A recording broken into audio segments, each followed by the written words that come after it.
మా నాన్న అవుతాడు. అలాంటి భావనతోనే పనిచేస్తారు ఇక్కడ. అలాంటి గొప్ప ఆసుపత్రి ఇక్కడ. అంటే మీరు ఇక్కడికి వచ్చి ఆవేశపడకుండా ప్రశాంతంగా, ఓర్పుగా, సహనంగా మీకు ఏం కావాలని చేయించుకోండి. వెయిట్ చేయండి, ఎందుకంటే టైం పట్టొచ్చు. ఎందుకంటే ఉచిత హాస్పిటల్. ఉచితం ఎక్కడైనా సరే కొంత లైన్ ఉంటుంది, కొంత టైం పట్టొచ్చు. దానివల్ల డాక్టర్లు డిలే చేశారు, నర్సులు డిలే చేశారు అనుకోవద్దు. నీకు ఎమర్జెన్సీ అయితే ఎమర్జెన్సీ డాక్టర్స్ 24 గంటలు పనిచేస్తారు.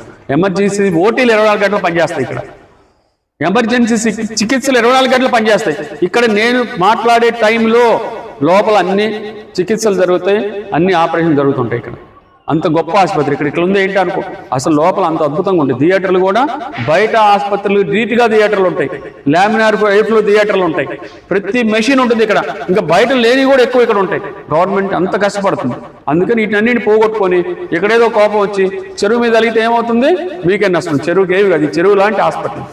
దీంట్లో అన్ని రకాలు ఉంటాయి, జీవచరాలు, ఎన్నో తెలుసు కదా చెరువులో ఎంత మంచిది. చెరువు అంటే ఒక తల్లి లాంటిది ఒక గ్రామాలకి. వాళ్ళ రోజు చెరువులన్నీ మనం మూసేసి ఆర్టీసీ బస్ స్టాండ్లు అయ్యి కట్టడం వల్ల ఊళ్ళలోకి నీళ్లు జనాలు మునిగిపోతున్నారు. ప్రతి చోట చెరువు అంత గొప్పది. అట్లాగే ఈ ఆసుపత్రి ఈ ఊరు మధ్యలో, మీరు రైల్వే స్టేషన్ ఎదురు, బస్ స్టాండ్ దగ్గర, మీరు ఎక్కడికి పోయినా 5-10 నిమిషాల్లో ఇక్కడ రాగలుగుతారు. అంత మంచి ఆసుపత్రిని మీరు చెడగొట్టుకోవద్దు, మంచిగా వాడుకోండి. ఇక్కడ పరిసరాలన్నీ పరిశుభ్రంగా ఉంచుకోండి, ఎక్కడ పడితే అవి పడేయొద్దు, డస్ట్బిన్లోనే పడేయండి. ఇవి మీకు చెప్తుంది.